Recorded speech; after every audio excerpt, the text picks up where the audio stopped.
Hello everyone, आज मैं संगीता आप लोगों का जो 24वां अध्याय है इसका पार्ट नंबर 1 लेके आई हूँ। और जो चर्चा करेंगे तैयार परिधान पर। तैयार परिधान का मतलब होता है सिले सिलाए वस्त्र, जो रेडीमेड वस्त्र आते हैं। सिले सिलाए वस्त्र बोल सकते हो आप, रेडीमेड वस्त्र बोल सकते हो, तैयार परिधान बोल सकते हो। तो आज हम चर्चा करेंगे तैयार परिधान पर। इससे पहले अगर आप मेरे चैनल पे नए हैं और आपने मेरा चैनल सब्सक्राइब नहीं किया तो प्लीज़ आप सब्सक्राइब कर लें, बेल आइकन कर दें, ताकि मैं जैसे ही वीडियो डालूँ उसका नोटिफिकेशन है आप लोगों के पास तुरंत पहुंच सके। तो सबसे पहले हम देखेंगे तैयार परिधान की परिभाषा। तैयार परिधान क्या है? तैयार परिधान वह होता है जो हमें कम समय में, आपको ध्यान देना है इन वर्डों पे, जो समय भी कम लगता है, कम समय में उपलब्ध धन से उचित और उपयुक्त नाप वाली और जिसकी देखभाल आसान हो और हमारी आवश्यकताओं को पूरी तत्काल करने वाला हो और व्यक्ति के व्यक्तित्व के अनुकूल हो और पहनने में आरामदायक हो, उसे हम क्या कहेंगे? तैयार परिधान कहेंगे। जैसे मैंने इन वर्डों के ऊपर अंडरलाइन की है, आप लोगों को भी परिभाषा लिखते समय जो उसमें मेन बिंदु होता है उसी तरीके से आप उसको अंडरलाइन करके शो कर दें, ताकि आपका जो इफ़ेक्ट है वो इस परिभाषा के साथ साथ डबल हो जाता है और उससे आपके मार्क्स हैं उसमें भी आपको फ़ायदा मिलता है। तो तैयार परिधान वह होता है जो हम मार्केट में जाके कम समय में हम तुरंत खरीद लाते हैं। अगर हमें अभी आवश्यकता है, 2 घंटे बाद हमें कहीं जाना है और हमें नई ड्रेस की आवश्यकता है, तो मार्केट में जाकर हम कम समय में कम धन के अंदर, जितना भी हमें धन है हमारे, हम पैसों के अनुसार, आय के अनुसार हम वस्त्रों को चयन कर सकते हैं। हमारी नाप, जो हमारा नाप है उस नाप को हम देख के, पहन के और उसकी ट्रायल मार के आराम से खरीद सकते हैं।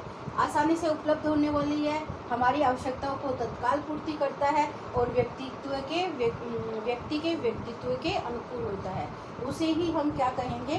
तैयार परिधान कहेंगे। तैयार परिधान के खरीदने के आधार क्या है? हम जब भी मार्केट में जाते हैं तो हम क्या आधार मान के हम मार्केट में वस्त्र खरीदते हैं? सबसे पहले हमें व्यक्ति की उम्र बतानी होती है कि व्यक्ति की उम्र क्या है, किस व्यक्ति के लिए आपको ड्रेस खरीदनी है। बच्चा कितने साल का है? 2 साल का है, 4 का है, 6 का है, 8 का है, ये हमें उसे बताना होता है। उसके साथ साथ लिंग, लड़का है या लड़की है, ये भी हमें बताना होता है।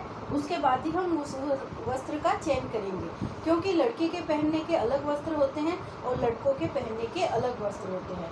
इसके साथ साथ हमें शरीर का जो नाप है वो भी हमें पता होना चाहिए, क्योंकि उम्र के अनुसार शरीर का नाप कई बार नहीं होता, मैच नहीं खाता है। एक 2 साल का बच्चा होता है वो 4 साल का दिखाई देता है, या 4 साल वाला बच्चा है वो 8 साल वाला दिखाई देता है, और कई बच्चे 4 साल वाले हैं वो 2 साल जैसे दिखाई देते हैं।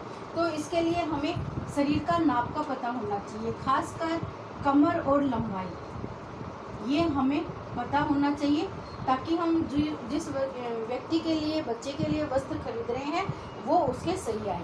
या तो हमें बच्चे को साथ ले जाना चाहिए, जिस भी बच्चे के लिए, व्यक्ति के लिए हम वस्त्र खरीद रहे हैं, तो वो अगर हमारे साथ होगा तो वो उसका सही नाप और सही उम्र का पता चल जाएगा और बच्चे को देखते हुए आसानी से वस्त्र हम खरीद सकते हैं। अगर कई बार हमारे साथ बच्चा नहीं होता है तो उसका हमें कुछ मेजरमेंट है वो हमारे साथ होना चाहिए, ताकि उस ड्रेस को हम नाप के और उसके अकॉर्डिंग, बच्चे के नाप के अनुसार है, हम ले सकते हैं।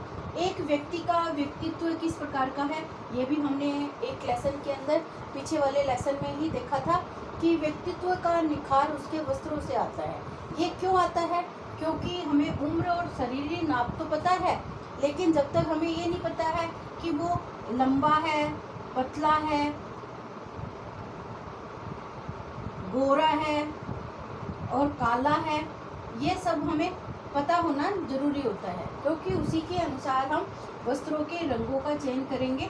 रंगों का इफ़ेक्ट है, उसके ऊपर डिज़ाइन का इफ़ेक्ट है, ये सारे इफ़ेक्ट हम कल देखेंगे, आगे वाली वीडियो के अंदर देखेंगे। तो ये हमें अगर पता होगा तो हम वस्त्र है वो आसानी से खरीद सकते हैं। तो ये हमारे जो वस्त्र खरीदने का आधार होता है, मुख्य यही होता है। तो ये हमारे 2 नंबर वाले प्रश्न में पूछा जाता है और ये परिभाषा है वो 1 नंबर वाले प्रश्न में पूछी जाती है।